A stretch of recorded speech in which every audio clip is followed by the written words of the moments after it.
As we turn now to new developments in sexual assault allegations made against presidential candidate Joe Biden. Last week, The Intercept reported Time's Up Legal Defense Fund, set up to help survivors of rape and sexual assault, refused to fund a Me Too investigation into allegations against Biden. The charges were brought by Tara Reade, who worked as a staff assistant for then-Senator Biden in 1993, when she was in her mid-20s. Tara Reade told journalist Katie Halper in an interview published Tuesday that Biden repeatedly touched her without her consent and sexually assaulted her. A warning to listeners and viewers, her account is graphic. And then his hands were on me and underneath my clothes. And yeah, and then he went down my skirt, but then up inside it. And he penetrated me with his fingers. Tara Reade approached the Time's Up Legal Defense Fund in January looking for assistance, but was reportedly told the fund couldn't help her because Biden's a candidate for federal office and pursuing a case could jeopardize the fund's nonprofit status. The Intercept reports the public relations firm representing Time's Up Legal Defense Fund is SKD Knickerbocker, whose managing director, Anita Dunn, is a top advisor to Biden's presidential campaign. Democracy Now! Emailed Biden's press team for response to the allegations and to join us on the show, but they didn't respond. Joe Biden's deputy campaign manager, Kate Bedingfield, said in a statement, quote, "Women have a right to tell their story and reporters have an obligation to rigorously vet those claims. We encourage them to do so because these accusations are false," she said. Well, in this exclusive Democracy Now! TV radio broadcast, we're joined now by Tara Reade herself, the former staffer for Joe Biden, who came forward with the allegations that Biden sexually assaulted her in 1993. Tara, welcome to Democracy Now! It is very difficult to go back over something like this, but if you wouldn't mind telling us about how you came to decide at this point that it was important for you to tell your story. You had come forward last year when others talked about Senator Joe Biden, the former vice president, the presidential candidate, being sexually inappropriate with them. But you didn't go as far as to tell this story that happened in 1993. So why don't you tell us what happened? I actually tried to tell the story to some extent in 1993, in the sense that I wanted to talk about it, but I was too afraid. My mother had encouraged me to file a police report, and I did not, and I should have. So I filed a sexual harassment claim, or just I filled out a paper and then did not hear back. Can you give us the circumstances, how you ended up, what was the day, how you ended up alone with Joe Biden? Explain what happened that day. I was approached by my supervisor. She handed me a gym bag and said, "Hurry, Joe wants this, so get it to him. He's meet you down towards the Capitol." And I went down the stairs, and I don't remember exactly where I was because there's connections between the Russell building and all of that and the corridors. But we were in a semi-private location. It wasn't a room. It wasn't the Russell office building. It was, his office. It was down in the quarters. And I handed him the gym bag. And then it was one, as I described, fluid moment. He was talking to me and he said some things that I don't recall. And I was up against the wall and I remember the coldness of the wall. And I remember his hands underneath my blouse and underneath my skirt, and his fingers penetrating me as he was trying to kiss me, and I was pulling away. And he pulled back and he said, "Come on, man, I heard you liked me." But he was angry. It was like a tight voice. And he tended to smile when he was angry. And he isn't like the Uncle Joe like everybody talks about now. He was younger. He was my dad's age at that time and very strong. And he looked insulted and angry. And I remember feeling like I had done something wrong when he said that statement. And then I was standing there when he said, he was still near me. He said, pointed his finger and said, "You're nothing to me. You're nothing." And he walked away. And I don't remember exactly where I went after. I think I went to the restroom to clean up, but I don't remember precisely. The next memory I have is sitting on the cold stairs in the Russell building backstairs where the big windows are. And I remember just my whole body shaking. And I remember knowing that I had made him angry and that my career was probably over. And I didn't comply. And I didn't comply when I was asked to serve drinks at a cocktail party for donors, because apparently Joe Biden said, according to a legislative staffer, that I had pretty legs and he thought I was pretty and I should serve the drinks. And my supervisor had encouraged me to do so, and I did not. So sitting on those stairs, the reality hit me. The next thing I remember was that night and talking to my mom, and she was like, "You need to file a police report. It's a sexual assault." And I didn't think of it as sexual assault, and I didn't really understand. And I was trying to just get over the shock of it because I looked up to him. He was supposed to be a champion of women. And I was so thrilled to be at that office and so honored.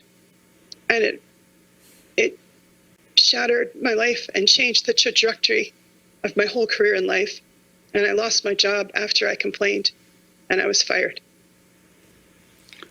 And how exactly did you complain, Tara? You filed a complaint of sexual harassment against Senator Biden at the time. Now, let's be clear. This is 1993, 2 years after he led the Senate Judiciary Committee around the Anita Hill charges against Clarence Thomas.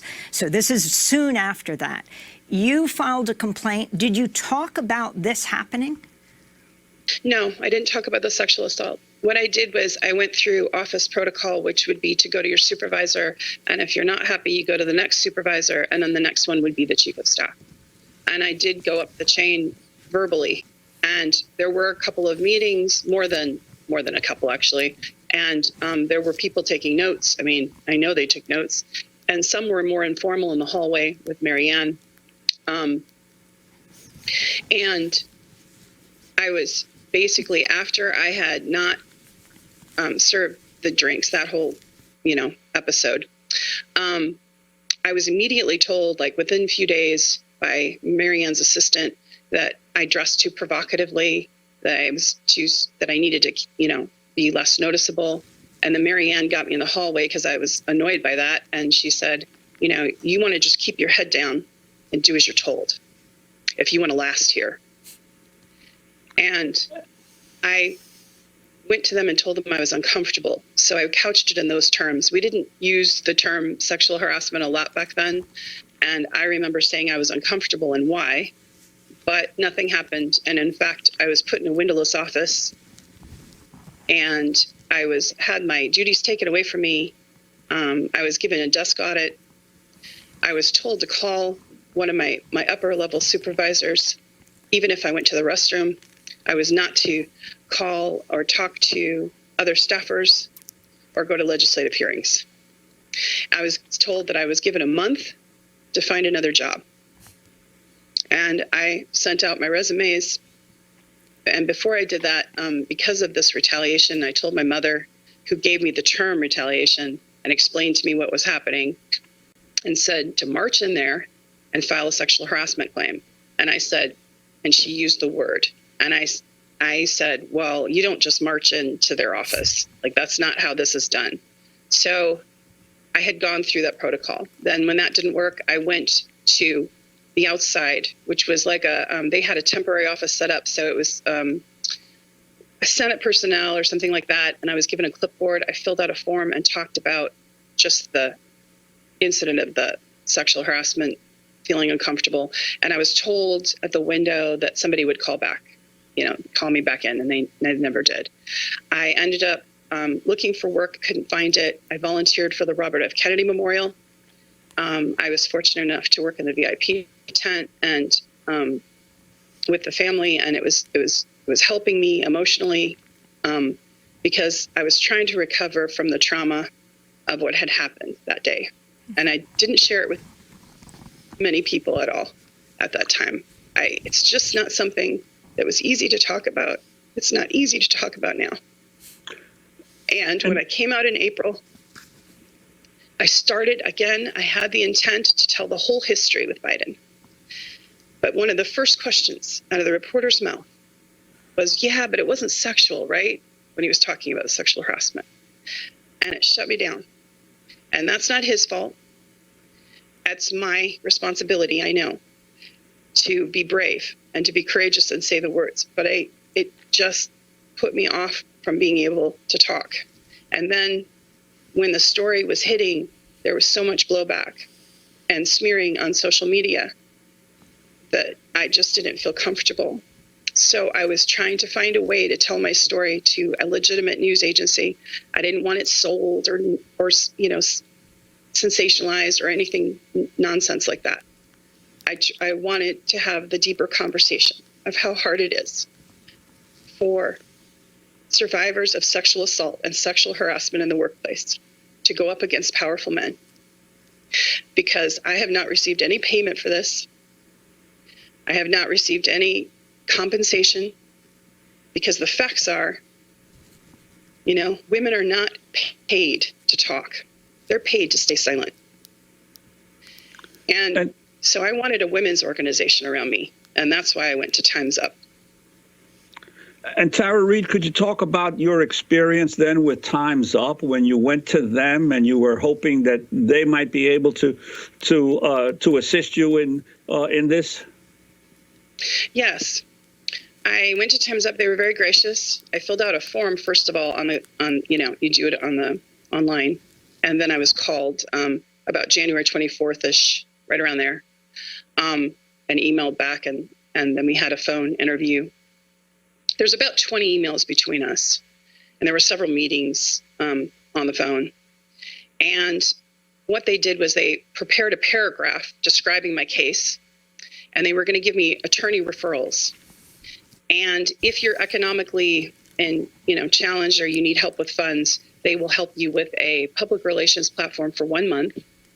So access to a public relations firm to tell your story with their platform, and also to have an attorney, which is what I was seeking because of the social media smears. I wanted cease and desist for some of the things that were being said. I wanted protection of some sort and not to be alone. And describe then what happened. I mean, this report in The Intercept of you waiting to hear from Time's Up and then what you learned afterwards about its links to the Biden campaign through the PR firm. It was absolutely stunning. And the 20 plus emails and the multiple conversations that we had, not one time, not once, did they say that they were connected to Anita Dunn, who worked for Harvey Weinstein and advised him and helped him keep silence some of the women that came forward. Not one time did they talk about the payments that were made to the Joe Biden campaign. Now, bear in mind, in their defense, they said that that's second removed. But part of their services was to provide a platform, a social, a public relations platform. I don't understand, as a survivor, and I'm not an investigative reporter, I'm not an investigator, I'm just speaking as a survivor. It violated my trust when I read Ryan Grimm's article. I found out with everyone else, and I'm still processing that. I shared my story with them again and again, with the attorneys that they sent to me, and each time I was rejected by each attorney. One attorney said, we've met as a firm, and we have decided there is no legal strategy to safely tell your story because it's Joe Biden. And what I want to say is that's wrong. That's unconscionable. Anyone who has a claim or an assertion of something that's happened, of misconduct, should be able to speak freely without reprisal. And as you can see in the social media, I am being ripped apart. I've had my family and my friends contacted. I've had my bankruptcy posted. I have had the fact that I had a name change, which was sealed, and a sealed Social Security change for safety, because I'm a domestic violence survivor. And I've been dragged through it, but I don't care. I don't care about that. They can try to strip away everything about me, but they won't take my dignity, and they won't get my silence, because all that does is make me more determined to tell my story, and it doesn't change the fact of what happened in 1993. And Tara Reade, throughout all this time, when you were engaged in discussions with the Time's Up folks, they never mentioned their relationship with Anita Dunn, and how did they finally notify you that they could not be involved? They started an email, but then I called Ellie asking her what was going on. It was taking some time, and I kept getting rejected by attorneys. And she said, I was going to just email you, but I have to tell you that our 501c3 status would be at risk. We can keep referring attorneys to you, but we cannot provide you funding. So then I wanted to escalate it to the director. And so we had a meeting with the director and the program manager, and I pushed back a little and I said, I can't help who did this. Where do I go? How do I get help? How do I get a women's organization to help me? And her response was, keep in communications with us. Our attorneys that have advised us our 501c3 could be at risk because it's the presidential election and we can't appear biased. So I accepted that response at that time. We have 5 seconds, Tara. Anyway, what I would say is there's been no access to justice for me. And in the fall, there's no democracy for me. Tara Reade, I want to thank you so much for being with us, former staff assistant to then-Senator Joe Biden. She alleges that Joe Biden sexually assaulted her in 1993. That does it for our broadcast. Team, subscribe for more of these type of videos.